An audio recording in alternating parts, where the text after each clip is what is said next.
Thanks for tuning in to the Cognitive Rampage. Checking on the microphone. Sounding kind of funny. Hope you're taking care of you. Hope you're living your cognitive rampage. You may have a slight echo. We're no longer in the padded studio, thanks to Dr. Jack Cruz talking to me enough about how much I needed to not be surrounded by EMF. So this podcast, you might have a slight echo in the background. You may not. It could just be me here hearing it myself. But there's been a lot of new topics coming out on the Tribe of Change. So I want to give a shout out to everyone in the Tribe of Change. Hope you're taking care of you too. I know you are. And thanks for everything you do in the Tribe. And if you're looking for the Tribe, it's a closed group, not like it's top secret or anything, but just find us on Facebook, ask to join. And one of the 100 moderators, I'm sure we'll get to it and let you in. It's not like this secret thing, but it's a place where we share who we are, where we're transparent, really, where we question each other, but we do it with understanding, love, and all trying to learn from each other. And the reason I kind of talk about that is the person that's on the podcast today, well, is in my phone as Patricia Angel, but that's another word or another story perhaps we'll get to. But someone that has been really effective in the Tribe of Change really has shared who she is briefly on a video. So those of you in the Tribe that are watching or listening to this podcast, you may have heard briefly about her story, but she means a lot to me. She has quite the story. You know, I've talked a lot about the podcast on TCRs, not just bringing on people that have done what most people are bringing on people on podcasts, where they've written books or done these so-called things that are we call or deem as quotes great or amazing. When to me, the podcast TCR was also about bringing on unsung heroes that don't get a lot of backplay or loud play or social media attention, when I really think it's the true heroes, right? And those are people I love to bring on the podcast as well. And there's quite an epic hero story that's going to grace our ears tonight as we hang out and listen, as I chat with someone that means a lot to me. Thank you for sitting on the show and sharing this with me. Welcome to a show that you help produce, that you're a showrunner and help book guests and help keep the host sane. So you have a lot to do with it, but the first time actually sitting down. And thank you, Patricia Baugh, for coming on the podcast. You're welcome. I appreciate it. It is, I have to admit, I'm used to being on the other side where I'm going, oh yeah, this guy's going to be good. Let's book him or her or whatever. So this is actually my very first time to be doing this. Well, if that voice, resonates with you, then perhaps you've heard it on the opening of the podcast. Patricia is the one that talks about and asks, if you will, for, the donations and helping out the show. That's that voice that you hear that you probably heard before. We have it posted up on the website, etc. So I thought it was perfect for it. And if you listen to the intro too, as you have, if you're listening to this podcast, you just listened to the intro. She nails the love you at the end. It's perfect, and I love it. So thanks for even being that much a part of everything that I really believed in. No, it's actually, when you first initially asked me to do that, I was embarrassed or whatever. But when I actually pressed record, I didn't feel like a liar, so it was good. All of the things, even like on the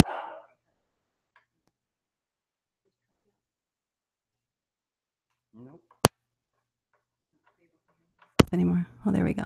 Sorry about that. We had a little dog run in that got a little crazy.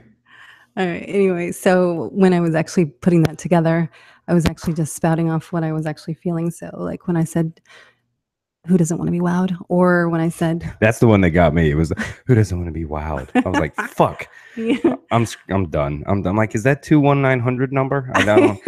No. And it was like you saw, I was like the last minute. I mean, it was really one of those things of, gosh, who doesn't want to be wowed?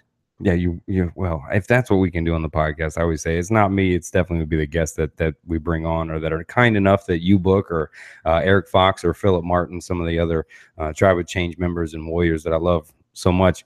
They've been booking them. So for you to sit down and, I've gotten to know you obviously out here in the desert for a while.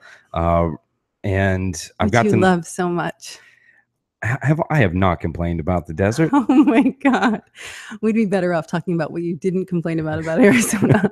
Okay. You became a serious Florida boy. Well, I am a Florida boy, and I'm not running from that anymore, and I don't care. I'm a little weird and perhaps maybe even been on the cop show once, but perhaps. No, I'm kidding. No, but they tell you if you want to find God, go to the desert. And I have discovered that is true. is because you pray every day, please make it rain and make the heat go away, God, or just kill me now, something, because I think that's what they mean. I have actually lived here for, I think it's 19 years in a row now, because I lived here when I was actually a lot younger. But I actually didn't realize how hot it was until you kept reminding me. Till I'm around pointing it out Yeah. 24/7. Yeah. I mean, obviously it's hot because I faint. Faint. lot. Well, hot is not even the word. I mean, it's you just walk outside and you literally have a little mini panic attack because you're like, there's nowhere to go. It's just this blanket of heat everywhere. It And is definitely an oven when you open the door. whew, you're like, turn off the fucking blow dryer. There's a wind warm factor in this motherfucker. It is crazy out here, man. But I'm looking to be back in Florida.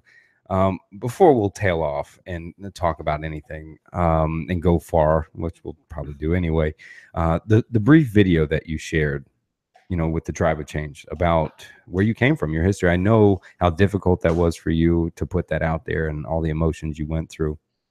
But to walk into it, if you could set the scene for people that didn't see that video, that didn't hear that, and you're a great storyteller. I've heard you tell enough stories. So as you tell your story, if you will, I'm just listening, and I'll try to after I shut up off this tangential run. But as you tell it, set the scene of what it's like and what's around, as Grace and Jersey are going to have an interesting time behind us. But set that scene, if you will, for people that don't know and didn't see that. Okay. Well, first of all, a lot of times I'm reluctant to tell that story because in my mind, it's such a small part of my life. I mean, it might be bigger to somebody else, but it's like way past, way back then.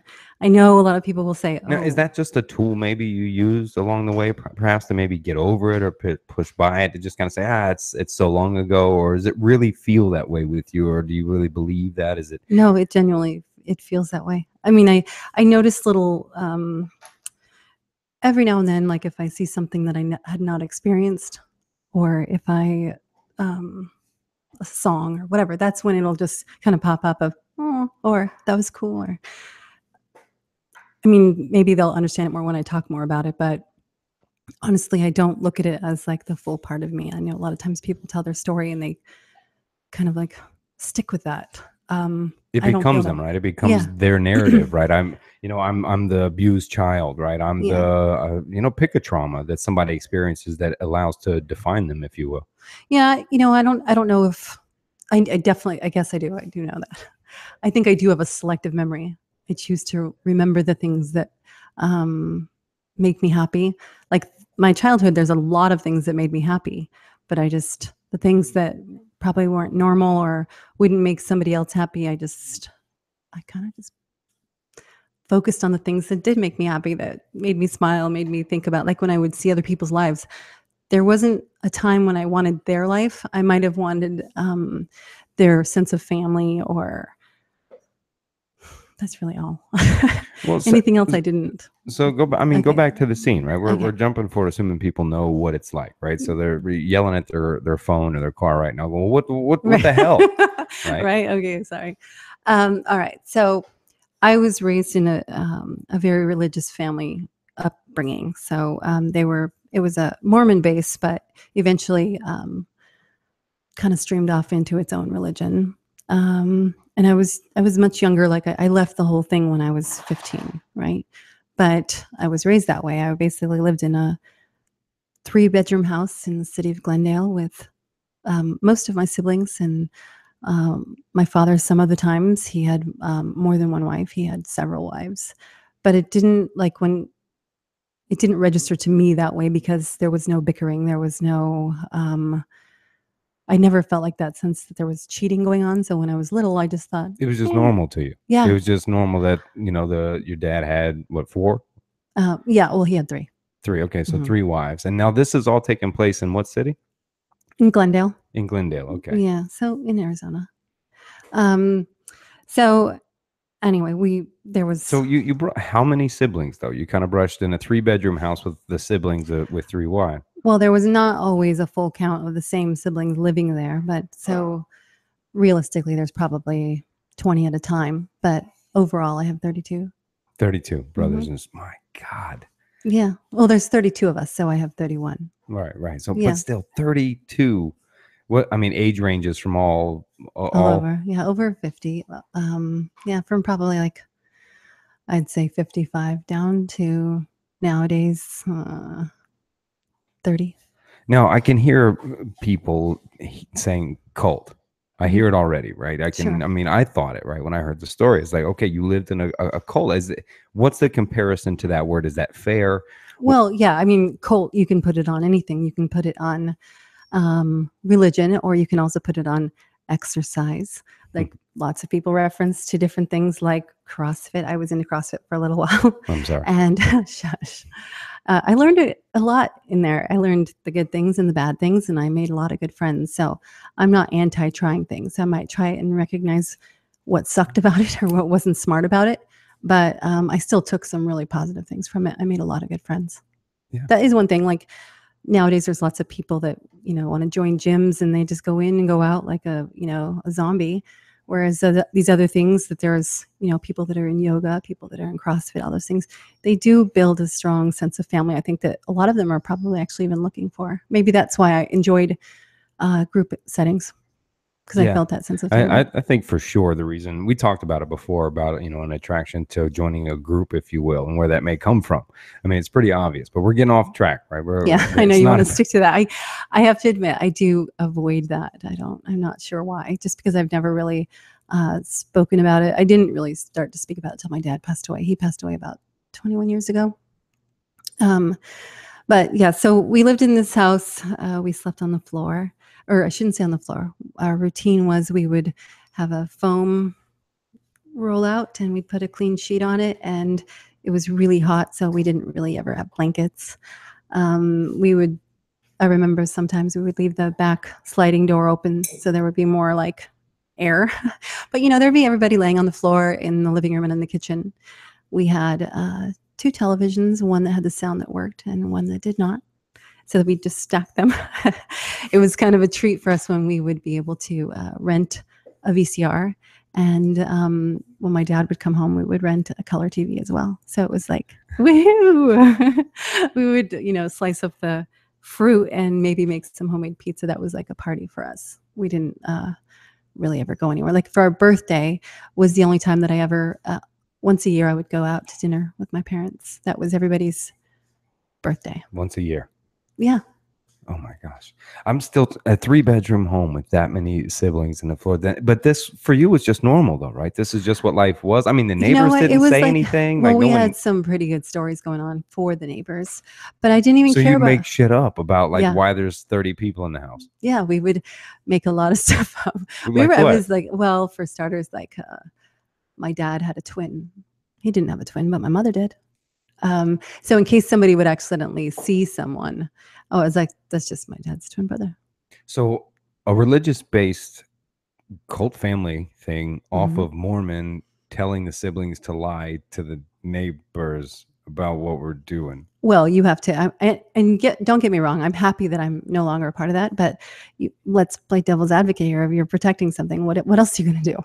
You're going to go, yes. Well, it just seems contradictory to, I know that, your father claimed to be a prophet, right? Mm-hmm. All right. And he was even written about in a couple books, etc. Yeah, he was in a book called Cult Insanity. Mm-hmm. I mean, yeah, it is crazy, but those are the kind of things where there's almost like in my mind, no explanation. I think sometimes people truly convince themselves so they really don't feel like it's not true. But then when even as I was young, I would recognize, excuses. If it didn't turn out the way they predicted after their revelation, then they misread it and they're saddened about them misreading it, but they at least got the forewarning from God. So it was full on dad had visions and prophets and foresaw things, etc. Yeah, for sure. I mean, growing up, I laughed a lot, played with all my siblings. I was mostly around my brothers. My sisters probably didn't like me too much. Maybe because I didn't want to have necessarily that lifestyle. Were you rebellious from that? I mean, help people's heads out, because I'm sure some people are thinking, Amish wear, right? Walking around long shirt. You would never, honestly, I would say the most different thing in the very beginning growing up and stuff was what, we couldn't wear things that showed our shoulders. We just wore like t-shirts and we couldn't wear sleeveless.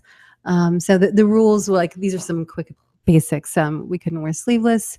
We didn't drink caffeine. We didn't watch rated R movies. We didn't cuss. Nobody in my family drank. What's wrong with that? I'm kind of listening to this going in there with a lot of people. Yeah, that's what I'm saying. Like there are some people that had a quote normal upbringing, but like yourself, there was things that happened to you that happened to me. I couldn't imagine that would be way more detrimental to me as a person today than the things that I went through. So when people, I mean, that's what somebody else might not say the same thing. They might have been like, what the heck? What are you talking about? I mean, I do have some, like on the outside, I would make really good friends with people and I would be afraid that I'd have to leave like in the middle of the night. So I would like kind of restrict to how close I'd get. You'd have to wait a minute. You'd have to be afraid you'd have to leave in the middle of the night? Well, because you never knew when you were going to move. So they would say, oh, so you just didn't stay in Glendale all the time then? No, I mean, we stayed there quite a long time, actually. I'm talking about as I got older, like just when I actually made like friends. I did have like a friend across the street, Donnie. He lived across the street from me. And he was like one of the kids. It was just like all the same thing. But realistically, nobody ever knew where I lived or anything like that because it was out of the school zone where I would walk to school. So we were really pretty good at keeping it to ourselves. It was a mystery. It's just there's just 20 people that live in there randomly next door, and they have twins, and a lot of people show up. And well, we were, they were pretty smart about it though. We didn't like the kids did play outside, but those look like neighborhood kids because we didn't look alike. Oh, the dogs are gonna have fun out here. Yeah, we didn't look alike, so it was just like they just assumed that was a really popular house. That's it, just a popular. It was the corner house, so there was always kids playing out front, and it was just my mom didn't work; she stayed home, so it's not like they had a bunch of people walking in and out that were different. How many kids? You need that many moms at least.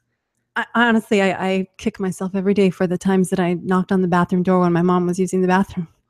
I now feel like the giant bitch for going, gosh, I was just gonna say something, because she'd be like, "Can I just use the bathroom without anybody knocking on the freaking door?" Oh, I couldn't imagine. Yeah, and not to this day, I every time I'm in there and somebody would knock on my bathroom door, I think of her. I think, gosh, I could have given her that.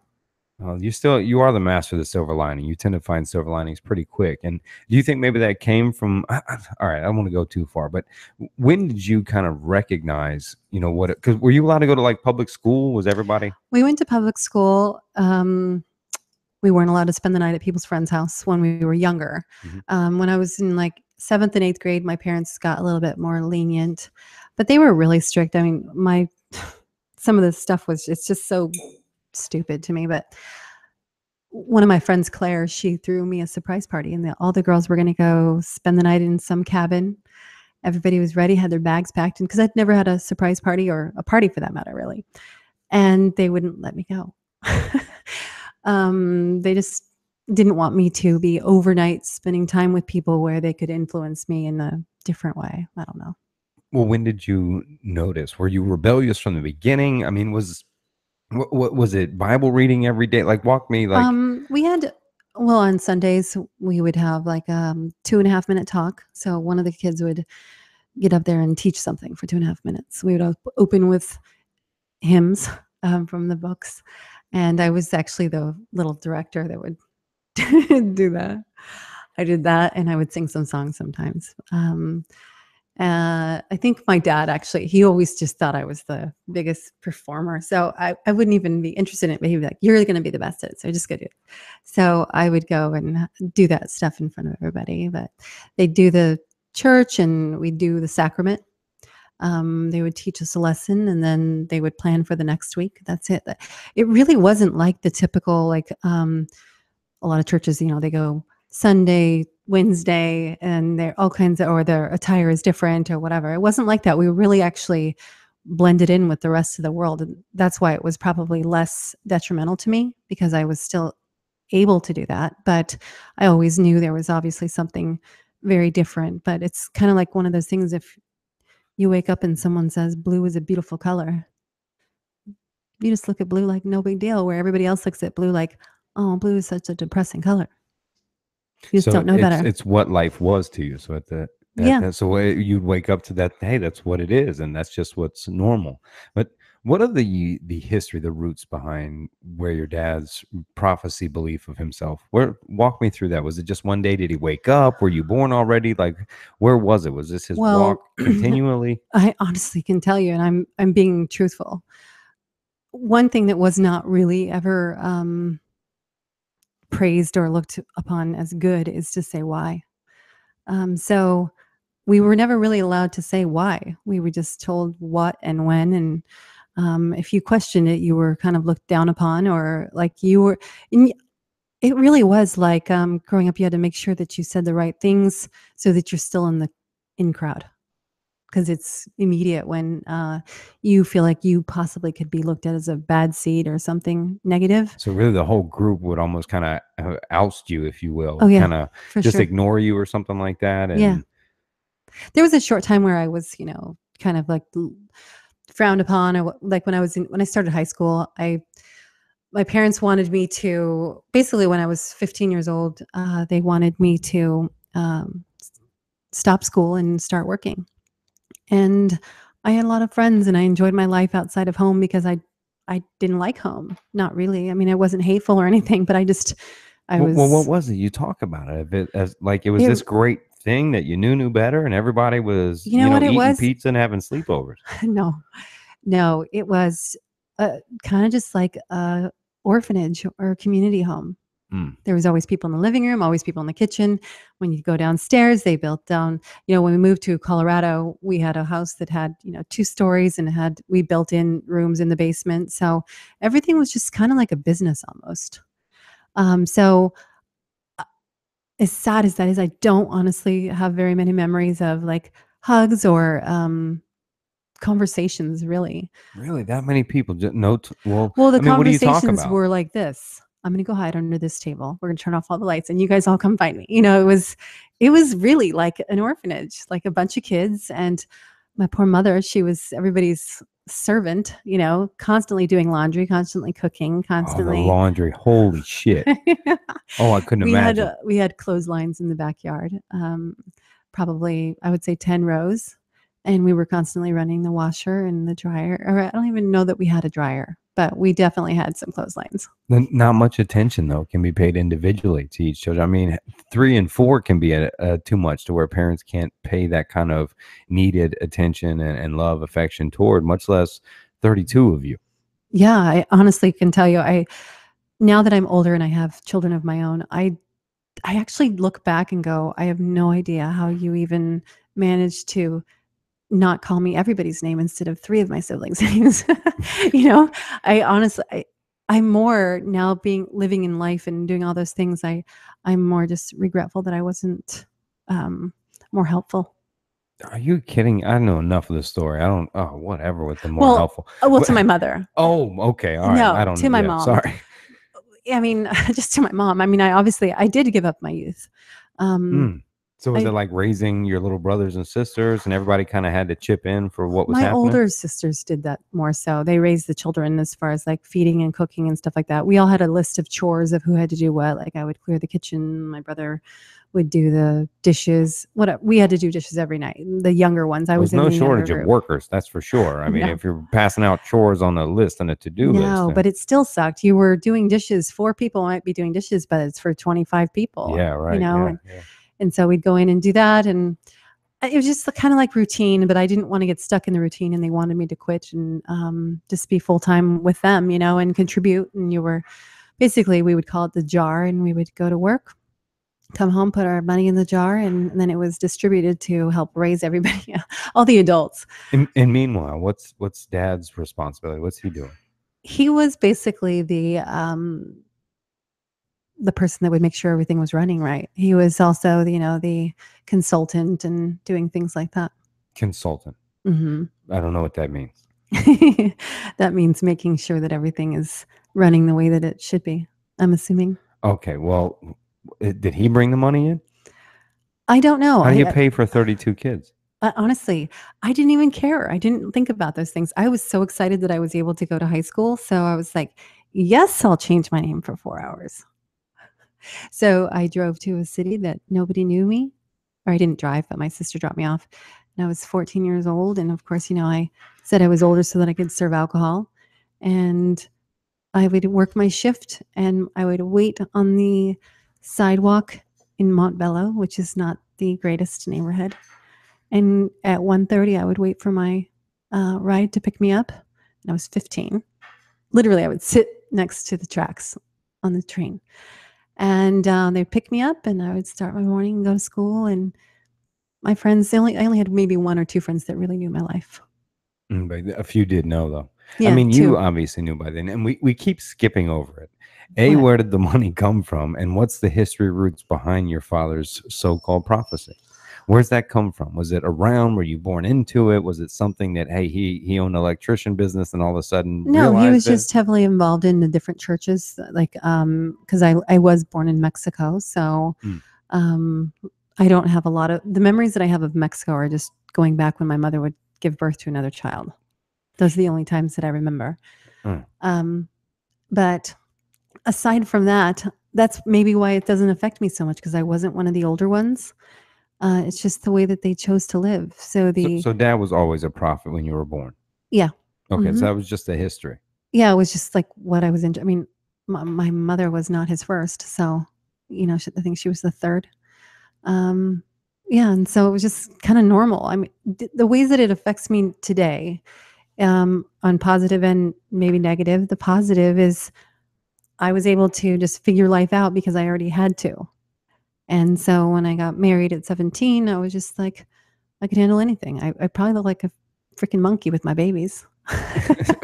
Well, so from I think you sort of referenced it. So from 16, when you kind of realized, no, I choose public school, I choose those friends, I choose the job that I have that I'm doing, Yeah. and you weren't kicked out of the house, though you weren't No, exiled, if you will. well, I was excommunicated. Yes, Oh, I was because I admitted that I was not following the church, but I also wasn't living the same standards that they were. And I was open with it with them. They asked me, hey, have you done this? And I said, yes. And so, meaning, have I slept with this person or not this person, but have I slept with someone yet? So when I did tell them, yeah, I did. I had done that before. And that was like a huge sin. mhm. Um, and they were obviously disappointed, but I was also relieved saying, I don't think I'm a bad person because I did that.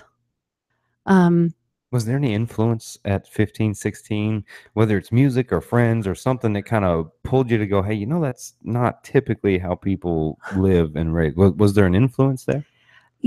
I would say my biggest influence just that I never felt unloved, but I didn't also feel loved. Mm. So when I started to experience people caring about me, like my friend Claire's parents, they would offer to pay for me to join teams or to be in cheerleading, all those things. And sometimes my parents would let me, and sometimes they'd be offended and say no. So I didn't get to be a part of the team. Those are the times where I would look out the window like, because I felt like I could have been really good at it. Or I was on a volleyball team, and my grandma only wanted me to take care of her for her cataract surgery, and she took me out of they took me out of the tournament and the whole weekend. They've got all those other kids, but I had to go and take care of her. Little things like that where I just wanted to go, gosh, can I just be the It, kid? yeah, it's like childhood or something else. You don't really get a chance to have a childhood, it seems. Well, I was never an adult without a dependent. So I don't really, and even when I was a child, I was still taking care of people. I still do that a lot today. But how's well, you mentioned married at 17. Was this married off at 17? Was this picked for you? Was it a sign? I mean, was this the rebellious act? Was this what got you? Now, when you say excommunicated, before we get to the other part, I Mhm. mean, is it truly just like don't come back here? You can't live here? Like, No, it depends on the person, first of all. hmm, Um, One, I was helping with the income, so I don't think they're going to completely get rid of me. hmm. We just came to an agreement that I was no longer a part of the church, and when they would hold church, I just would be downstairs, separated. So you even stayed away. So how long? Oh, I didn't just stay away. I wasn't allowed. Oh, you weren't allowed. So as No, that's everybody's in there, you just had to be sit, downstairs. kind of isolate and sit with yourself then. Yeah, and that's okay. I like What was that like? Did you feel like you were missing, like you were doing wrong? You were missing out? Did you feel like they were all wrong? Or no. what was it like? I mean, I know I you're was just, actually I was more affected and more saddened when I would see other people that were excommunicated because of maybe their behavior, and I would see their pain, and I would go, "Oh, you can go back." You know what I mean? If they liked it there. But I didn't feel like I just felt like this, like I haven't been lying to any of you guys anyway. You know, I like with all my siblings, they all just knew who I was. Um, they probably didn't necessarily think it was the smartest because I was the wild one, but I wasn't reckless. I was just free. I would just do what I wanted to do. You know, like I mean, I was bad. I would sneak out and go to parties and be like a normal teenager, I guess. Only I was a little bit smarter probably. I would hide my robe in the bushes in the backyard and pretend I'm bringing back in the dog. When my when I would sneak back in, I had a messy well, you hair and had my to. robe. You had to get around the, They didn't even notice though. What? How do you get out of the house with 32 people and no one notices? I guess maybe Re that's say that easier. again. You get out of the Yeah. house with Yeah, 32 you're people. right. Never mind. I Yeah, would eat just my own literally words. just like jump the fence and they wouldn't necessarily notice it. But you know what? If my mother was listening, she'd probably say, "Oh, Patricia, you know, I knew that. I just knew you were going to be you, so I'd let you be you." Well, there's kind of conflict there for me. I don't think Grace could be noisier than she's been in the last hour. I know. I bought them bones. They're Yeah, hoping that they would yeah, she leave us knows alone. like we're live, so it's like let me sling bones around and we start. Um, I don't even know where I was going. Well, I can tell you this. I know you really want some huge meat on my upbringing as far as like what really happened as, you know, with having so many No, no, siblings. no, it's not. I'm not 60 minutes. I'm not Okay. trying to pull that out. That's no. I'm saying I would For tell you what? if I had that feeling of No, I know you don't, but that's the devastation. beautiful part. That's what I mean is the reason I wanted to talk about it is because as some people may hear it and as some people tell that narrative, right, that have experienced an odd kind of life or a different one, right, Mhm. something different or difficult, they tell the story in a different manner. But Yeah. the way that you've always talked about the story, this was kind of my like sneak in, Yeah. was I knew how you tell the story. So it may sound as if I'm prodding to get some meat, like an investigative or current affair reporter, Yeah. but I'm trying to do that because what I'm showing is even at the different angles to where you could switch the tone of your narrative to be this woe is me story of how bad it was and how bad you had it. And I came out of it resilient. You didn't paint that picture. And you have a natural knack somehow, it seems, from a young age to find the silver lining and be almost a natural or a master to find the silver lining. So I knew that's how you tell the story. Yeah. So as I came in, I'm really pointing out that people listening to this are smart enough to know it's some deep dark shit wherever daddy comes from with that I know a couple facts that I won't put out there, but Yeah. they can put it enough together to where it's dangerous. Okay. Yeah. And so even poking from that to what you experienced to exile, right? All these ideas, and still your narrative spoke in a tone of "Hey, it's what it is, and I'm fine. It's so we you just lived anyway. Yeah. And as I've gotten to know you, that's something that seems still natural, right? Is that still going, that's what it is, and just moving through it. And such a spin on being able to look at what you experienced, how you were raised, what you missed out on, what wasn't there, and even some darker things that are pretty fucked up that I know that Yeah. daddy did, etc. Not with you directly, etc. Yeah. I don't want to try to Don't inference imply that. that. No, I don't want to imply that. But even through that, though, the story that you tell and how you tell it is the inspiration to me, is the camouflage to me, Yeah. is you don't tell it, like, oh, it was tragic and sad, and yet still, we managed to find a way. It wasn't told like this dark day. And Yeah. there's this natural way to tell it. And so I apologize if it sounds like I'm poking, but what I'm trying, No, no, I just yeah. don't want to. I know it's actually a very interesting story, like the whole depth of it. You know, um, Well, I also bring it up because there was a lady on Joe Rogan's podcast that was talking about being from a similar type faction. yeah, I remember that. And as we listened to that podcast, all you were doing was yelling at her. You were telling her that's bullshit. Yeah. They told you to say that. You're not out. You were Yeah, I yelling did. at this. Well, I did feel like she was being a people pleaser. Like I honestly felt like the entire time she was talking, like she was talking to her mother. like, or wanting to be heard from them, and that's the only way that she could be heard. So she was pointing out the positive things Well, and we stuff like both were that. like, she's still in it. She's Yeah. selling it right now. Well, I probably sound similar to that, where I'm like still protecting things like that. But A little bit, yeah. You do sound a little, hesitant to talk about it or get into it or go further. And so to say like we move past it, or if it's really no, we just can't talk about it, is that fear brainwash thing still in there of going, I can't say it. There's darkness will come out of the walls and find me or something. sure, it does exist there somehow, just a teeny bit or whatever. But I look at it like this: I'm actually just telling my story. Mm. And so I don't think that's the way that I can justify it to myself. I can say that when I see the way that it's affected a couple of my sisters that still dwell on, oh, why doesn't this person talk to me anymore? Why don't they like me? Um, Unfortunately, I don't feel that way at all. So I can't relate. I go, who freaking cares? They're douchebags, or they don't deserve your love, or I truly feel that way, but it has not been that easy on a few of my siblings. And I mean, I just I don't ever wanna be that person where they allow that. It's like someone living in your brain.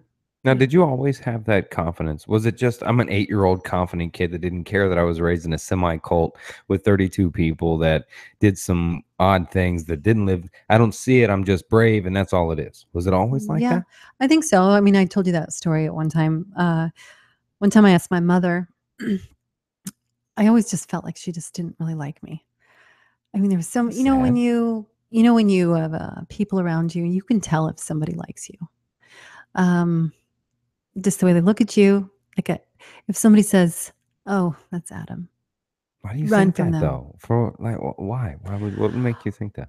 Well, I could tell just by the way I was treated. I mean, I'm not a fool. And so Mm. finally, as an adult, I just said to her, I said, "Why don't you like me?" Oh, Like, I was really honest, and I just said, "Just tell me, like, what's wrong? Like, why me?" mm. And sorry, it makes me a little bit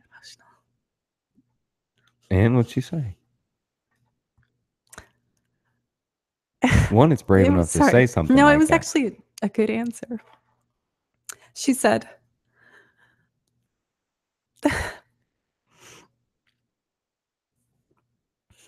she said, because when you were from the age of 5, you never feared anything. You never met a stranger. When people would talk to you, you would have an immediate answer. I just didn't know how to communicate with you. You would, even if you didn't know how to swim, you would jump in and you would just figure it out. And so I was intimidated by you. I didn't speak as proper as you, or I That's a just didn't detailed know. response. I didn't know how to act around you. And I said to her, okay, well, if it was my daughter telling me that, I would be going, oh my gosh, that's so cool about you, or I love that about you. Mm. I wouldn't handle it the way that she did. I think sometimes it's one thing that has probably affected me the most is sometimes people think that just because you're confident or you're strong, it doesn't mean you don't need like just someone to tell you that you're smart or you're funny, or even that they love you, or Well, it seems like you didn't get a lot of that. Like it was too busy. It yeah, was but when you're confident, people think that you don't need that. no. That's what I mean. Is like it would. Well, I think most of us do. We just try to deny that fact, really. But the fact is, you never really got that. You never really got that. In But I how didn't do you with 32, 31 siblings? that's You not don't. but that's just it. I didn't feel like I felt like I got like attention, and that was confused with love. Mm. I was the one that was always joking or making I was always in front of the camera joking around. I was the troublemaker. But it was like my father would make me feel like I was the greatest troublemaker. Mm. Like he just he What is was that relationship like? I mean, I mean, did you think he was a prophet at the time? Was it like that? Was it? I don't know. What would a no, relationship like that? I didn't fear him, so he sort of acted normal around me. Mm. So You he kind know, of ran the house with a fear, if you will. Yeah, I think so. Everybody was just like afraid of what he might know or what he might actually, it might be right, right? So it's a constant fear that you might be in trouble if you're not acting right. Um, so I did get some things from him, which was just admiration that made me feel like maybe I wasn't so bad. Hmm. But even saying all that, I mean, yeah, it does hurt. Your feelings are, when you think about, oh, like I do, often say, oh, I wish I had this or that when it comes to that. But there's some amazing, wonderful things about my mother, so I don't like, I forgive her for not being able to be the mother that I needed. Well, yeah, I don't think that's possible for her to Yeah. even do. So there's no like, I don't resent my mother, but it does sometimes hurt. Like Well, her response was more or less of, "I can't be like you, so I don't like." I mean, she didn't say no though. That's the shitty part. Is she didn't go, "I do like you." She was just like, "Well, I don't like you because you're way better than me, or you do a lot of things that I may see as bad or we deem as bad, but a lot of other people would see as good or wish they could do." she probably just didn't know how to communicate that way. Sure. Just Yeah. like for her to say, yeah, she actually responded more fed up with me. Like, you want to know, like, if this is bothering you so bad, let me tell you. But I mean, I'm surprised you didn't turn anybody with you, like the Jerry Maguire movie, where you're like walking out going, "Who's coming? Who's coming with me?" You know? my some of my, but see, this is just it because we were all different ages. Everybody left on there who's coming with me at different ages. Mm, Like I have to admit, there was sometimes where I would feel like maybe I'm supposed to still hang out with them or something, like be a part of it.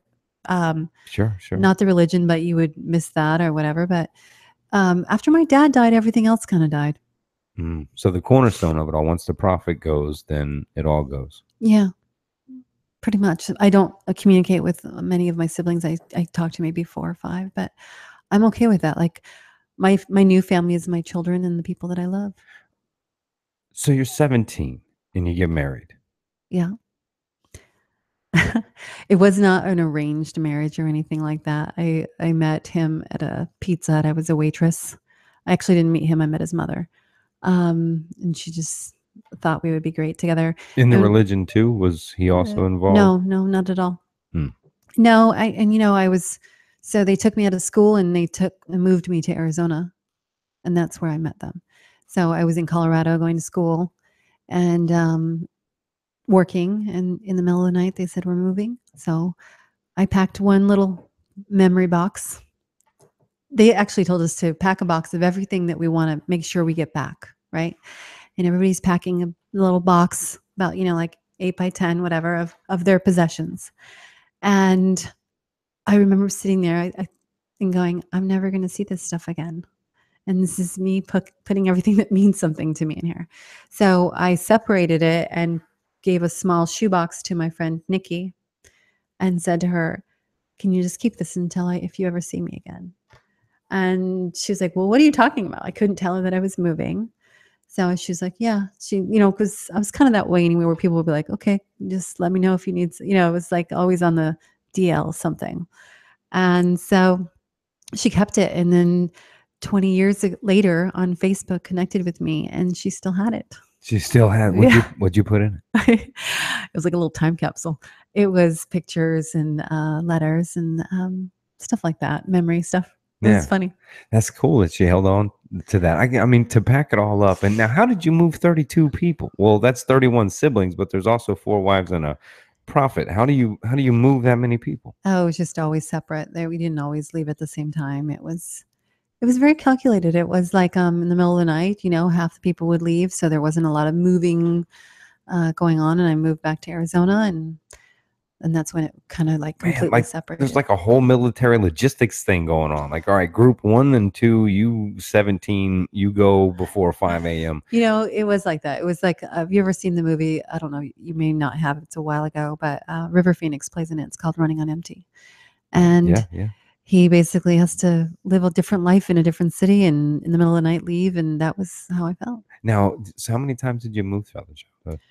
Not that many, actually. I mean, I lived in 2 homes in Glendale. The one in Glendale I lived for a really long time, like 10 years. Yeah, so not too much moving. You only, Yeah. yeah. And then Colorado until I got married and I lived in Alaska. And I still wish I knew where the income came from.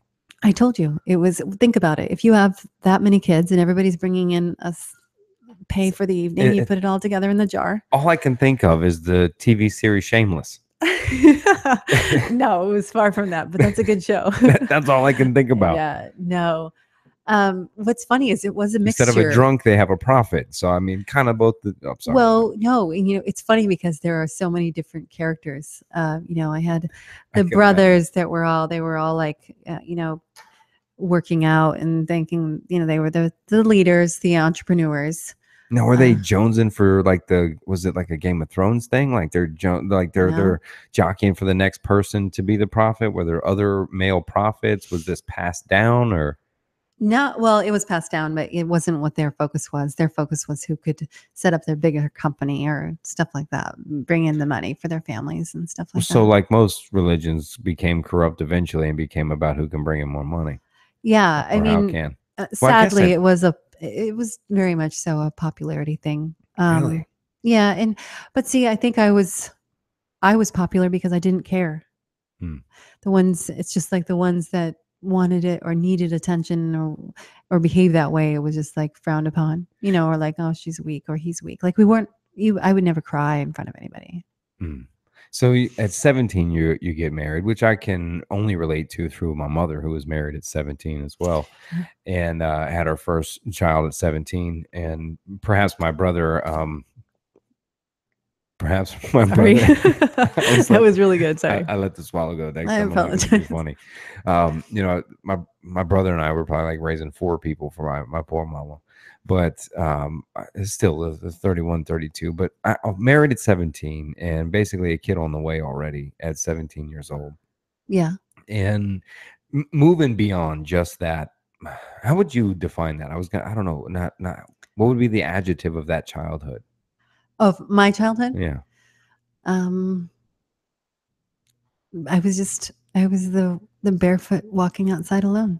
All right. So, it's funny not funny, but it's just odd to hear about an alone described childhood with 31 siblings, right? But then when you think, you go, okay, I guess you're really in your own world, right? Nobody really talked to, grow from, I guess. But so alone would be the descriptive of that childhood. Yeah, because there was never really in-depth conversations. If you started to become a deep person, you were looked like at the person that's kind of like you're rebelling. Yeah. So you couldn't even come home and be like, guess what I learned in school? This isn't true or that's true. Yeah, there was definitely none of that. Yeah, you said you couldn't ask why. Yeah, to nothing. I mean, it was literally just, and then as I got older, when I would start to kind of, I don't know the word fight back, but I guess I did fight back. That's when they were like, you probably should let her go. But he was, even then when I was threatening to run away, I ran away like a couple times when I was like 15. He still was offering to pay to have me live in an apartment just so I wouldn't go become a runaway. Man, I couldn't imagine being at the crossroads because, I mean, the other things that cross the line essentially to me and most people in the world that he does, again, not directly towards you, but, and then still supporting you in your rebellion almost at the same time. Like, I couldn't imagine in that trying to find the balance of where do you go? Yes, this was great. I had food, I had this, but at the same time, what the fuck were you thinking? You know what I mean? Like I can't understand that. And it's even hard for me to grasp what that must be like. You just kind of look at it where this is how I looked at it. I had a term to serve. And so while I was there, I was just going to make the most of it. And that's why I got a job and did all those things. And I really, in my mind, was viewing all of this as temporary. So I didn't feel like I was lost or anything like that. The sad part really is for me is the people that did not walk away with it, that feeling. Like even that girl that you were talking about on Joe Rogan, I mean, she really got into it deep, whereas that's not how I ever felt like I was. So I didn't feel like I was brainwashed and believed it and was like definitely there. I mean, I can't lie. There were times where you'd go, maybe this is just where I'm supposed to be. Where you'd almost like cave in. And Yeah. what was that? What was any time like that? Well, like they would baptize you, and they would baptize you either in a lake or in a swimming pool. And I did want the acceptance of them to feel like maybe I was a good person again, since I was so wild in high school. So I wanted that feeling that they would believe in me as a person because I wasn't like them. So they did do that. But what was one of those times though when you were really going, oh, maybe I'll just cave, like I'll just adapt or conform? I think just when you're around all of your siblings and they're trying to make your husband at the time feel like he's a part of the group. And so you're like, maybe I'll have this sense of family, maybe we should try that, or just to belong somewhere. And then you recognize minutes later, what? Right. Well, that seems normal to me, right? A lot of people, they live the crazy life, right? Then they have the kid, and then get married. Then it's churches Sunday, Wednesday, right? Hiding the fact, but Saturday, boy, it's getting that. But my point is that seems what a lot of it's a typical flow, right? Is the idea is no matter how crazy it was in the back of our childhood's mind somewhere, once the kid comes out or once the marriage starts, right? We kind of go, okay, maybe I'll read religion, or maybe I'll focus this way. So it's kind of a natural pull to you then. Yeah, but I wasn't pulled so far that way. I was more pulling for my husband at the time to fit in with my siblings. It was definitely not. So he wouldn't adapt to it. No, definitely not. Okay, so he wasn't a fan. No, he was not a fan. No. Okay. Which I wasn't really either. But I just, like I said, I was more like going, I didn't have anything. I mean, everything was always somebody else's life, like forever. It was just, I've never shared my life outside of, what I mean, since then. So it's been difficult for me because I'm so used to having everything be where you're selective on showing who people want, what you want them to see about your life. Oh, you were trained like a Navy SEAL to do that. You gotta. why are so many people at your house? Oh, well, there's 2 twins, and then with some people have visited. Oh, I was the biggest hustler ever when it came to that kind of stuff. There would be a story out of me so quick. I was definitely one of those that was, like, I promise you, if something happened, they would probably put me on the floor to go, no, I don't know what you're talking about. You would have been the spokesperson for Donald Trump's campaign then. So no, hardly, but yeah, I guess so. If I'm going to be an awesome liar. Well, they're fired every other week anyway. So, I mean, so I'll fast forward through, let's just call it not the optimal marriage, right? Okay. We won't put that out there out of respect for the little ones that aren't so little. Yeah. But somehow you managed to get through, let's just say, was not a constructive marriage. There was a lot one-sided, and let's just say had some brushes with violence and things, right? Yeah. And that was what, 14 years? Yeah, we were married 14 years. Yeah, I mean, it was just kind of one of those things again where you just kind of put your shoulder to the wheel and push on. That's a religion song, Mormon song. Oh, well, oh no, I'm zapping you back. It was being funny for anybody that's Mormon. They would laugh at that. Oh, well, it's just like when people say, well, they're oh my heck. We say fuck a lot on this show. And we're drinking a beer. I doubt that's happening. Yeah, no. Well, no, the prophet can watch, right? The leader can watch that stuff. Sorry about that, y'all. From the grave. Yeah, sorry about that. No, I don't mean that. I meant anybody. Well, I got off track, man. I'm like, that's okay. You were referencing getting out of the marriage that wasn't so great. Yeah, well, you were wrapping up what that would be like. But for a lot of people, that experience a 14-year marriage that ends up with 4 wonderful kids that you didn't have a lot of help with and still don't. It becomes almost raising them on your own.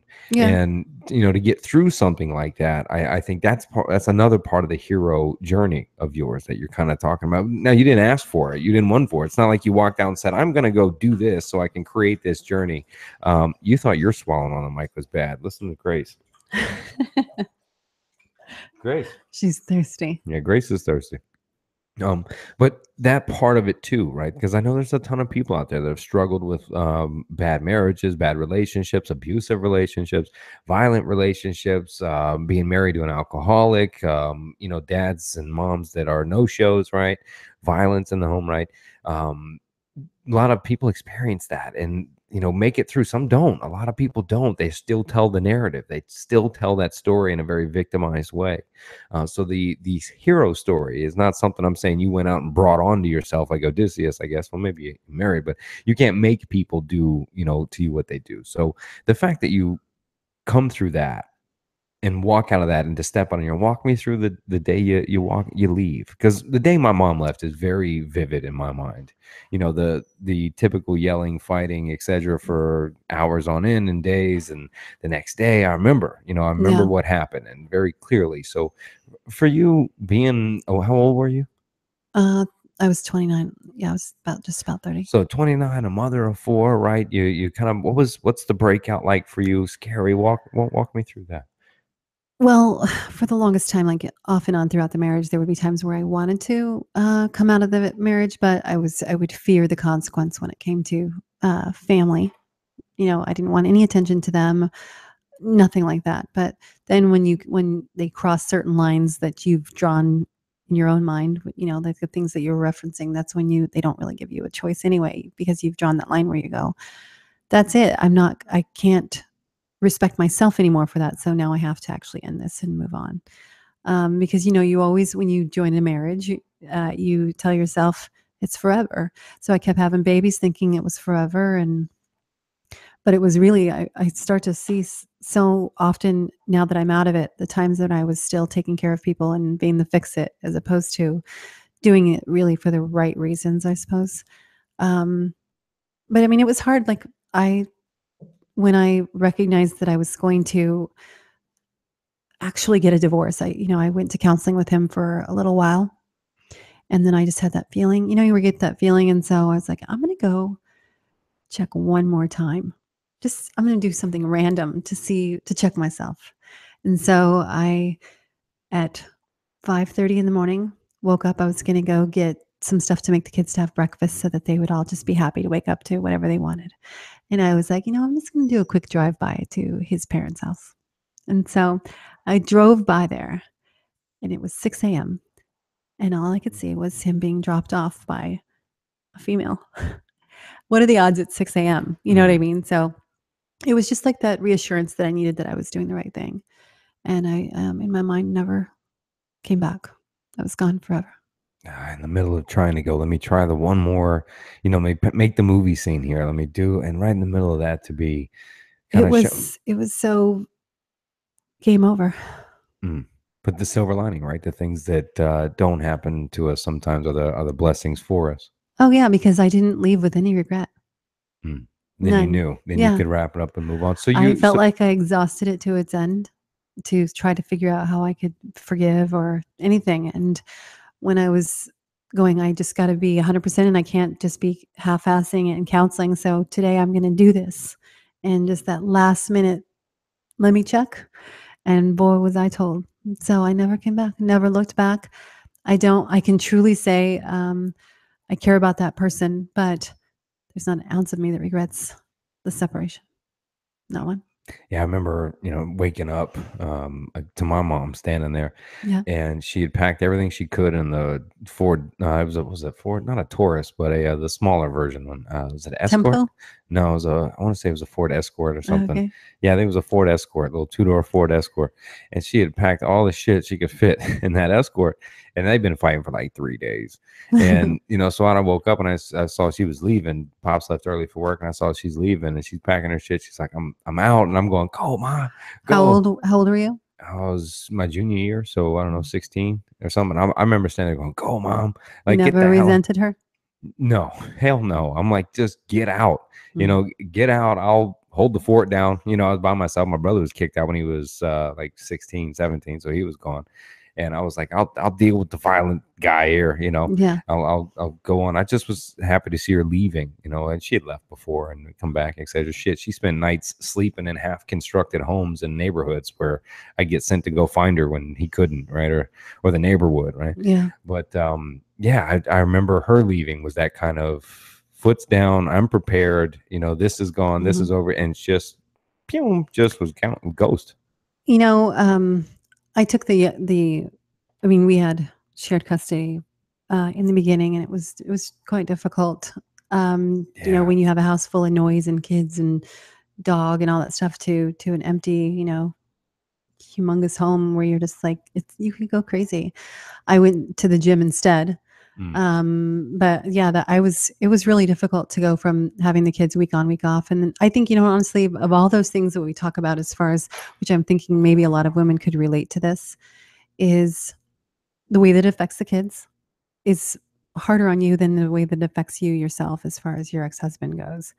And in the beginning, my son, my older one, he was living with his dad and he chose to live there. And that was more painful to me than, I could go through a divorce 20 times and then to have to go through that again, that feeling of they resent you or they're angry with you because you decided to leave. Yeah, that's definitely hard. When you feel that as a parent, for me it was, being divorced myself. Now that, well, I guess I'm putting it out there now. I haven't said anything, but that's basically what I was doing all at the end of last year, Yeah. and feeling it, I almost came to a point where, because being left with my dad when I knew what was fucking coming, man. I can tell you the quick story, and any old West Orange football player that played with me would back me up. I knew the morning she left, we were doing pass Skelly, right? We're a football team and meet with a couple other ones and just receivers, linebackers, etc. And we played, we went and Skellied with Osceola High School. And at the time they had some brutes on the squad. Anyway, I ended up trying to fight one or two of them. It never wound up being a fight or anything, but I just was yelling at anybody. Control, yeah. I'm like, fuck you. And people are like, too. this dude's fucking crazy. He Yeah. just like yelled at a dude twice. I was trying anything to get in a fight. Just don't let me go home. Yeah. And I knew that day was coming. I'm like, I'm going to go home and she's gone and I'm going to have to deal with this dude. And my brother didn't live there. He lived in the Keys. Yeah, it was just me, and he went through suicidal thoughts. I tackled him a few times, wrote about it in the book. He went for the gun like typical night, and I tackled him before he can get there. And it was I couldn't wait till my mom could kind of technically come out of hiding. Like she took leave from her job, went in hiding. She beat me. If you remember what a beeper was, she beat me at a phone number to call her. I thought you said beat me. I was like, oh. She hit me with the beeper. Yeah. And I was the wannabe drug dealer at the time, so I got the beeper in the head. I got like 6 of them, the clear one, the white one, right? I think I made lots of jokes about you boys. Oh wow, we're easy to joke about. and anyway, so watching him unfold like that, watching him unravel, and somebody I gotta be honest, I never really respected. I was just afraid of all the time. Yeah. And watching him come unraveled like that was just like, holy shit, I just get me out of here. And finally she got a little apartment off of Americana Boulevard over by John Young Parkway, for those of you familiar with Orlando, and Park Central Apartments over there.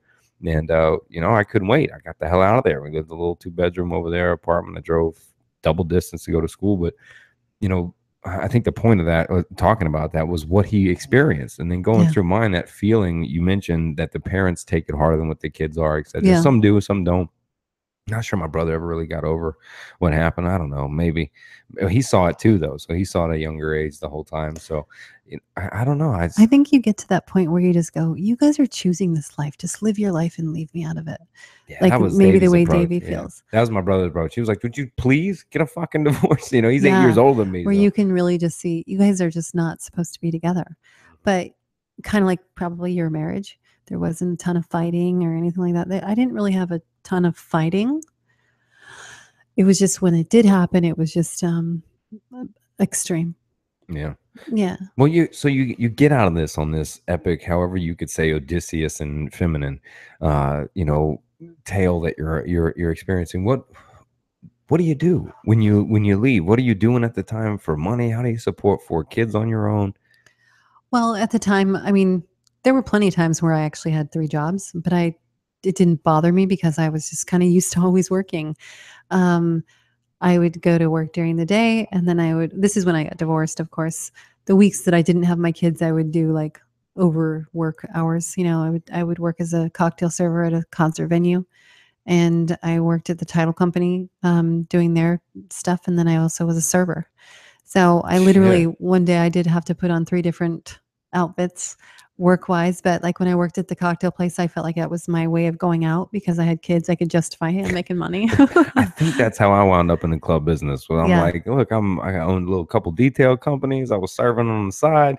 Next thing you know, you're serving. I'm going, wait, I can come to the club and make money. And next thing you Instead of, know, yeah, and you could actually just be there like instead of being the one that's looking for something, you could still kind of feel the vibe here and there, but justify not being at home with your the kids all the time, you know. having a So life, actually having, trying to find a life. socializing somehow. Well, a lot of mothers experience that. They don't talk about it. You know, you see them posting, "Are my kids the greatest? Oh, I love them." That's cute.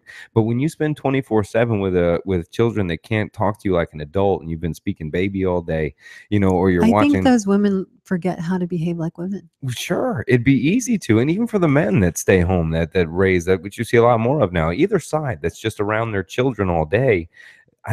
They forget how to be social. They forget how to connect. To me, those things that we're talking about right now, as far as like a woman forgetting who they are or the part that's sexy about them or what makes them a woman, are far more painful than having an upbringing like I had. That's why I get so like, that's nothing.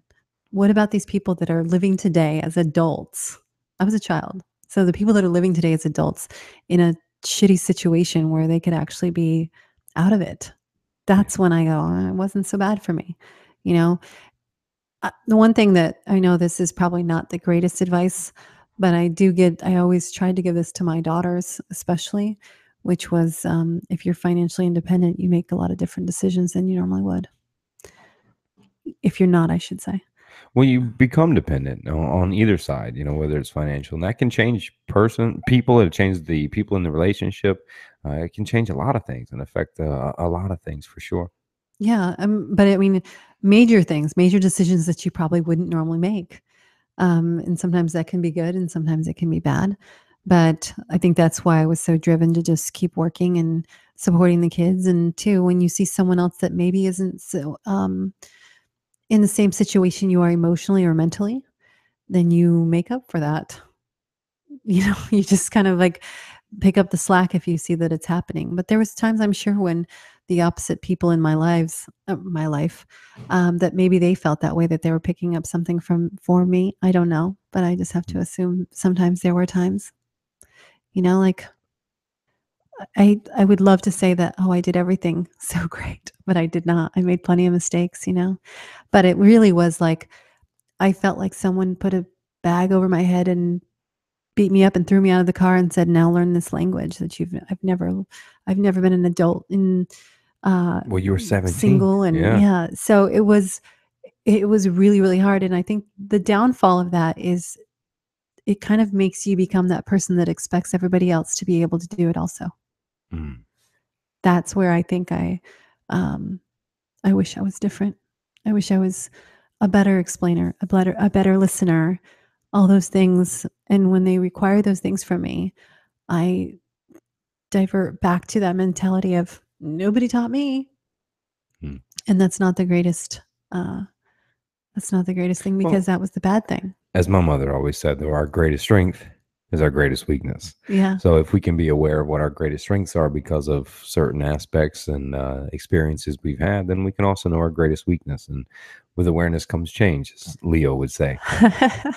Yeah, like you were telling me that one day I said to you, if it bothers you, that means you're okay. Yeah, yeah, you hit me with that, and I remembered. Yeah, you hit me with it, and Leo used to hit me with that when I'd walk around. I felt guilty, you know, for some time being away from my daughter out Yeah. here in the desert, and which is part of the reason I'm going back. But I'm like, fuck, I'm a terrible person, you know. Mhm. And even though we talk and etc., and then it would be, I'm like, man, I'm fine. And you said, hey, if you feel bad and guilt, then you're okay. And I remember Leo would look at me and go, well, if you feel good, good. You're not psycho. And now you actually are not, you don't have a personality disorder. Yeah. So guilt, regret, and shame can be a good sign for you, at least, that you're fucking normal, that at least you're okay and you do feel bad for something.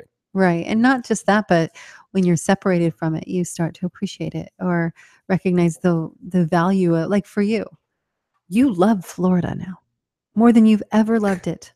That's funny. Yeah. Because, well, now I've fucking lived all over the place. Yeah, you And visited tons of places and now you're like, "Hey, wasn't so bad. No, the beach is right there. I mean, there's crazy people. Don't get me wrong, but there's crazy people everywhere, and that's subjective. Yeah. I mean, you deal with it, whatever, wherever you go, you're going to find that aspect. But, for me, obviously, I got to be, it's my daughter's senior year, who's really already in college anyway. But she's leaving after this last year. So it's my senior year with her, and the beach isn't far. My boys are there. I miss them dearly, all of them. So, yeah, I think you almost got to do that, right? I mean, my father gave me a lot of advice over the years, and it's hard to take any of it, or not at least with a grain of fucking pepper. Yeah. And I don't mean salt, but something that generally stuck with me a lot was when he would say, look, find where you want to live, move there, and then find what you're going to do. Yeah. And so many people go to where work is, go to where they have to be, and then try to save up one day to go to the place they want to be. Right. And that always rang true to me. So I've spent a majority of my life in the beginning going to places and going, all right, let me see what this is like. What is this like? All right, I think I want to live there for right now. You know what I mean? If for whatever is now. For me, shit, you never know. Yeah. You were just talking about your dad. There's one thing that he did give you that is great about you. You can fix anything. You figure everything out. That definitely didn't come from him. You told me that it did. No, he couldn't fix shit. Maybe that's why then. Maybe that's why you said it came from him, because he didn't know how to. No, there's actually a running story in the family about my uncle Daryl, who's actually a hell of a mechanic. He could fix anything. Yeah. He fixed all the rides at Disney for like 85 years, and like the head dude. And he comes over. My dad's putting oil with a funnel down the dipstick.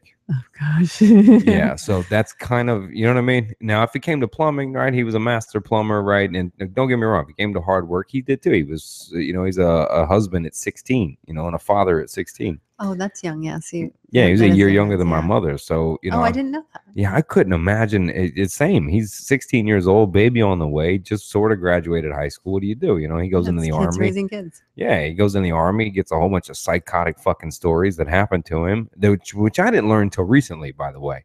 So as if like this year, I learned some stories that he went through. And with my psychology training and mental health, I'm going, what the fuck?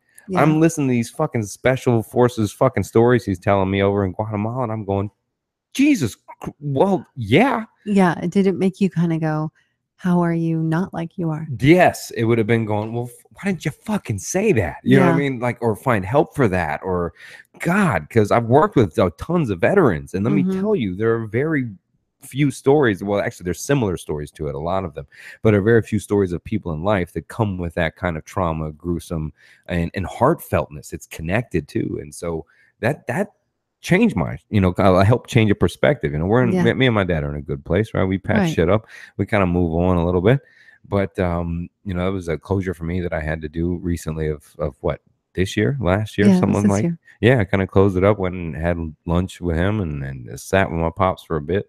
It's a chapter I had to close. And what made you decide to do that? Oh, I mean, it's obviously been quite a long time. And so all Did this interview just flip? Yeah. The interview just flipped. It's a discussion, not an interview. Yeah, right.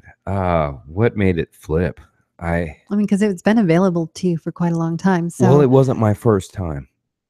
I was the one in the family that, despite the abuse, the separation, and everything, had this idea in my head that one day we'll all kumbaya this motherfucker and just not be married again, my mom and him, thank God, no, but we'll be able to, we'll like just normal and be able to be around each other. Yeah, I kind of always hoped on that. I had this hope on that. And now my brother was more or less like, fuck you. You know what I mean? He's like, I'm here with my family. That's what he would be. So I kind of always walked around.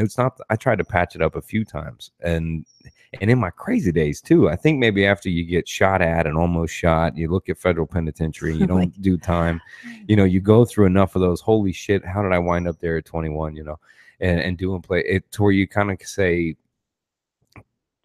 what else, let me just close that fucking book. So I had reached out at that time then to kind of go, hey man, do you think it just wasn't satisfying, so you did it again? No, I reached out, and it wasn't long before some of his old ways popped up. The first time I'm talking about. Yeah, that was way back. I was younger, so 12 years ago. Oh, okay. So it didn't really affect you as much as you needed, is what I'm asking. No, he hadn't changed much. He could hide it better. but it Yeah. hadn't changed much. And when I saw that, I went, I'm outta nah, here. yeah, fuck that. And now, mind you, I was not a nice person. You Yeah, know what I you mean? were a young kid. Yeah, I was 21 thinking I was fucking Donnie Brasco and shit, you know. But at the time, so it didn't work, you know, it didn't patch up. But that was me because my brother had just had his first daughter. And Okay. so I You was were like, having that family craving. well, yeah, well, of course, shit. I'd been through some shit. And I Yeah. was like, yeah, we'll be fine, you know. And no, just people hadn't gotten over it, people hadn't changed. And I also hadn't gotten over it or changed at the same time. So it took another 12 years really before I reached out. We had a brief stint where we tried to hang out like, I don't know, 3 years, 4 years ago, something like that. Mhm. And wasn't clicking. This last time, though, I think, or I should say, do you Well, think that it made you feel like relieved, like I wasn't no, wrong? I actually, it's hit me with the answer, to be honest. You know what made me do it? Was because what I had experienced going through my divorce.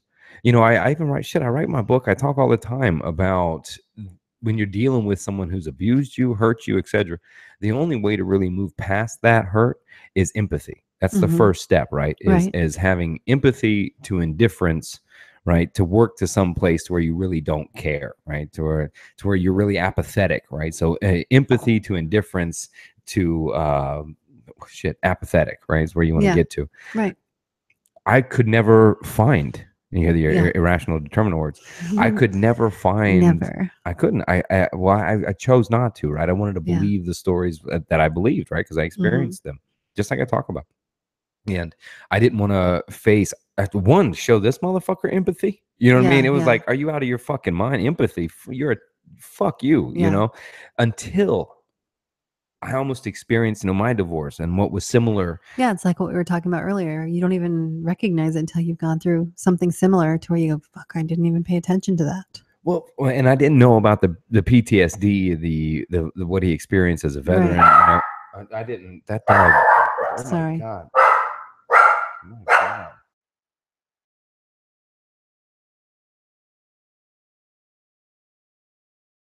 The dog's freaking out. It is piercing, and I'm muting it so it doesn't blind.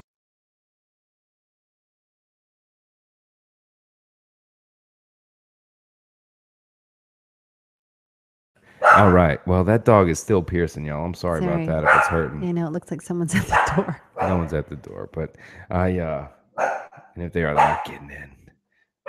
You know what? Let me handle this dog real quick, y'all.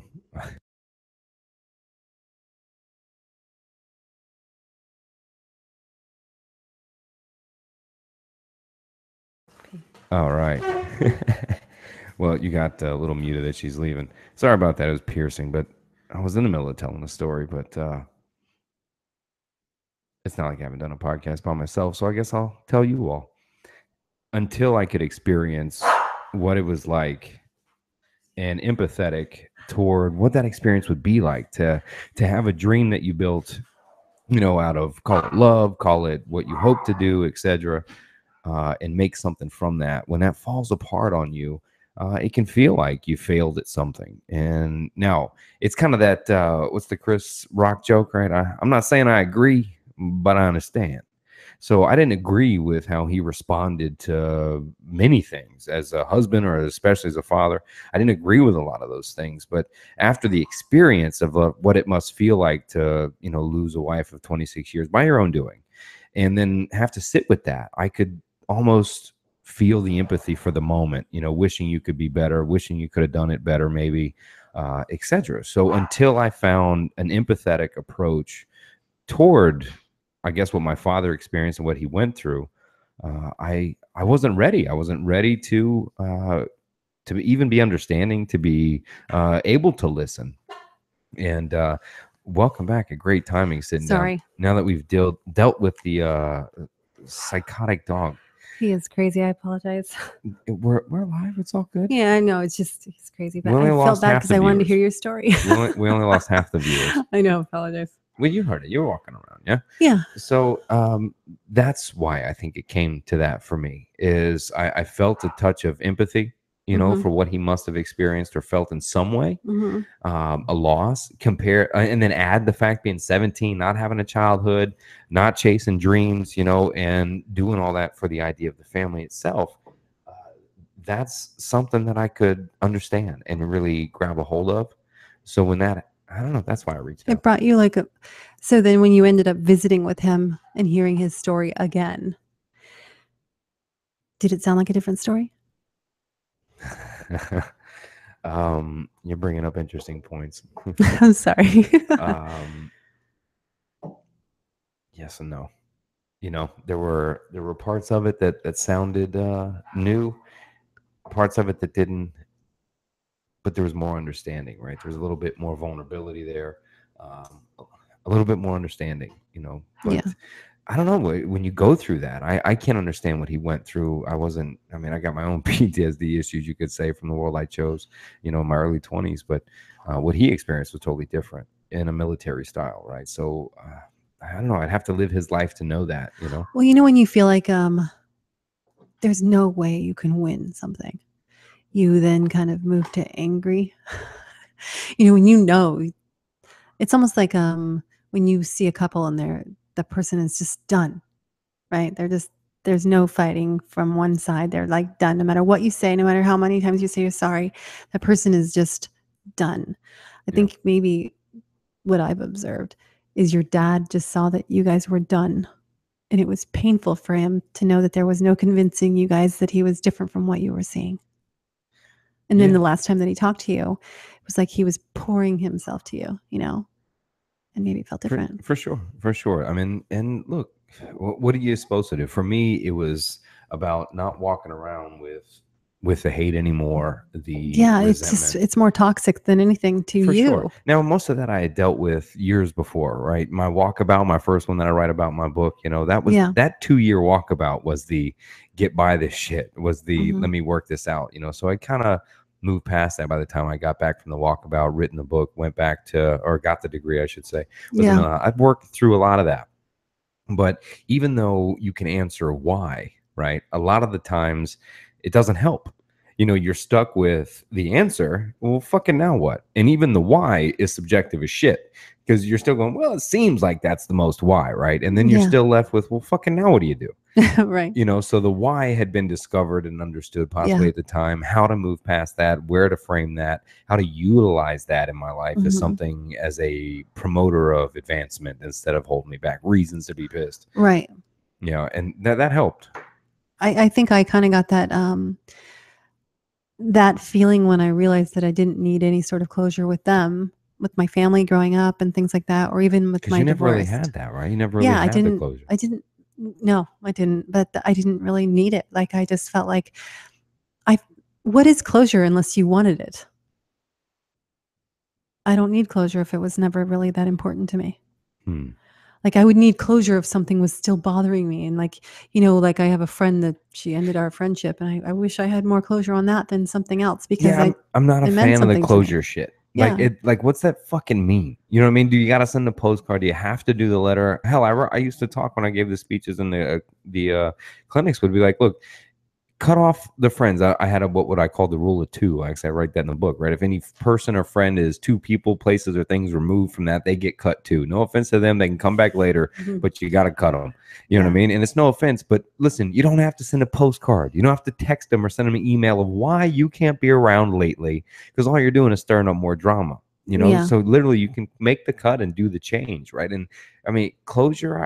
I mean, is it closure for a victim's family of murder to watch him fry? You know what I mean? Is that closure to someone? Is that necessary? Is that the justice to close? Right. So, That is for some people. That's where they go, that's their thumb on you. but is that pushed by justice? The idea of needing closure to move past. I need someone else to Oh, suffer yeah, like that's me. someone else telling you that you should want that. Right. Like, well, someone needs to suffer like we suffered, and then Mhm. we can, you know, eye for an eye shit, you know? Yeah. I mean, so I'm kind of talking about your idea because it's different between us. I mean, the Mhm. closure, you could say that's what that was. Speaking with my father, etc. Not much changed. You know what I mean? For me, But that's just it. I think the closure is saying that not much is going to change. Mm, Before you wanted that change, mm. you So wanted to, like, the sense of family, and is you that where didn't you get. got with yours? Is going, this isn't going to change. and you just kind of. I just never ever thought it would be different. Never did I have the hope that it would be different. So I never. I did. That's why I was like, Well, yours is understandable. Yours was just a normal thing where you wanted them to have a better relationship. Mine was like, no, I wanted them to divorce badly. No, okay. I was with my brother on that. We would Oh. be laying there, and You didn't think to yourself, why can't you guys just like, you guys clearly have passion or nothing? hell no, No. hell no. I was please stay gone this time, mother. Please leave, Yeah. but and look, there's reasons why we stay, right? It's easy to say on the outside, I think, as the son, even to say Yeah. just leave, but when you're the mother there and it's your kid, it's the family, right? It's that image. Usually the just leave and you don't is truly just because of other people. It's never because yourself. Hmm. For me, I shouldn't say never. That's your favorite word. You know what I'm saying? Like when it affects other people is when people start changing their minds. Like even for me, I would have made lots of different decisions if I didn't have my children. I'd be probably a completely different person. Well, we all would, and in certain reasons. Again, I'll quote my mother: "There's no perfect life, right?" Yeah, no, for sure. It's just like in relationships, probably everybody has about 6 freaking things about them where you go, oh, could you just fix that? Could you stop doing this? What am I 6?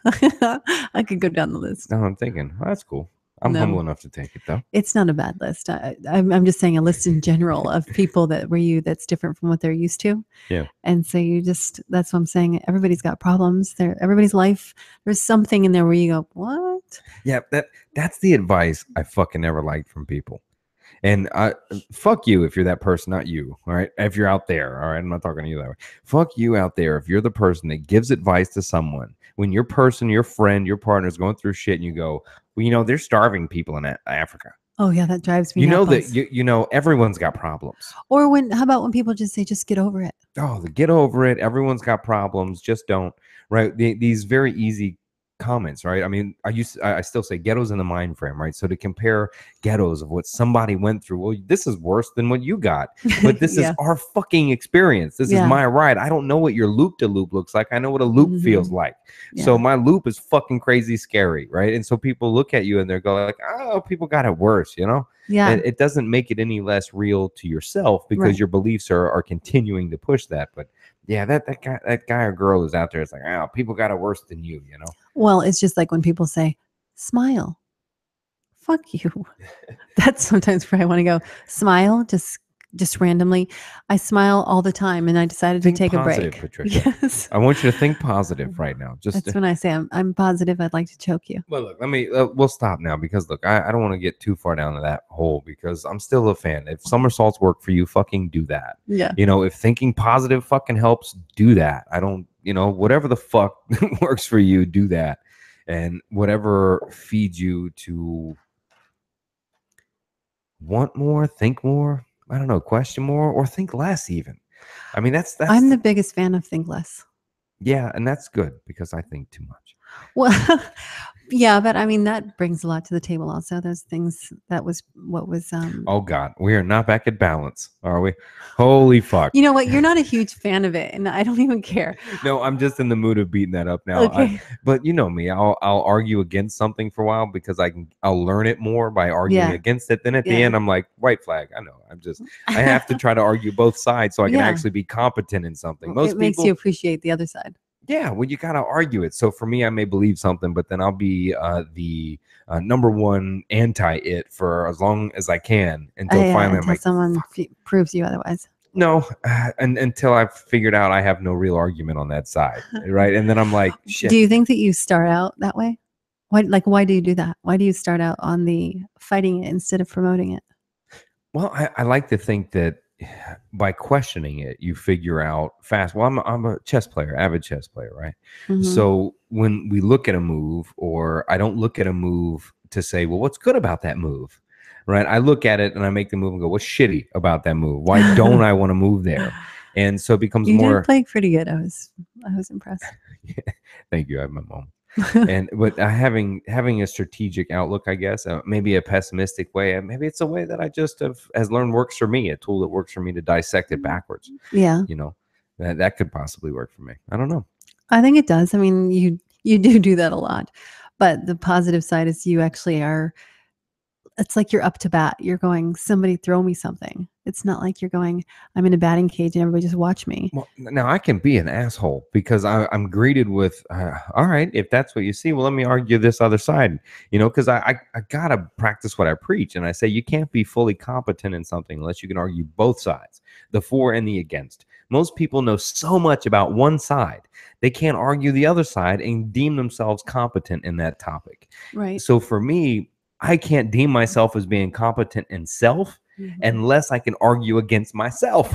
Yeah. So I will present the argument against myself for a period of time until I can go, I see how the other side's going to say or may perceive it or believe it. Yeah, you're ready for the next one. Well, ready. I can kind of go, I get it. I get why they would say that, but I don't think if you can argue both sides, especially about your own behavior, your own self, your thoughts, if you can at least question your own bullshit, right? We're so quick to question the world, others, and not self. Yeah. And so I think that approach, I think that's who I'm really arguing. I'm gathering evidence to go, well, fuck, I got to question this guy right here. And that way I can go, all right, I know both sides. Well, that is true. I mean, usually when you yourself have an argument, you have something to back it up. It's not just an opinion. Opinions are easy to come by. Oh, most of the fucking world is opinions, to be honest. I mean, things that were facts change, right? We all are open, or all of it really, I mean, is the opinion. But I don't know, some of that noise I try to block out more recently. I try to block out others' opinions. It's I don't know, there's something about that fucking cliche, which I'm defending, is the more that you can not care about other people, the more you'll be happier. So that's one of those, it sounds good that I'm kind of in the mood of going, that's bullshit right now. I think when people say they don't care, that means it's obviously crossed their mind, so they care. I don't know. It's so hard. Well, Could we even not? You know what I mean? Yeah. I mean, you can be selective because there are certain people in my life that I definitely can say, I could give two shits what they think, and I really mean it. But if they said something nice to you, would it matter? No. If all of a sudden they surprised you? No, because I didn't respect their opinion. But what if they surprised you? People can't change? Sure, and I'll take it with a grain of salt for whatever they say, I guess. But realistically, if I don't respect somebody, it has zero value. And sure, they might change, and I'll accept it to where they can have that gratification. But I'm more about like seeing the change as opposed to hearing it. Well, I'm jumping out left field now. You have a quiet passion that you talk about a lot, which is wanting to help others, which is wanting to help women that have been through what you've been through, etc. Or the realm, if whatever that realm is. What topic is it, or who is it that you hope to help or wish you could do when you're talking about that, when you're going, I want to help this or help that? I would probably say the blanket of it is confidence, like not feeling hopeless. There's so many people that feel that way in so many situations that are not hopeless. So maybe by sharing my story I downplay it a lot because that's how I feel, but it wouldn't necessarily have affected other people that way. Yeah. But there's a lot of other things that have more depth to me, like self-image or weight or things like those things that are more in my every single day life that probably more women experience than my whoop-de-doo, my cult behavior, raised in that atmosphere that was such a short part of my life. 15 years. That's what I look at it.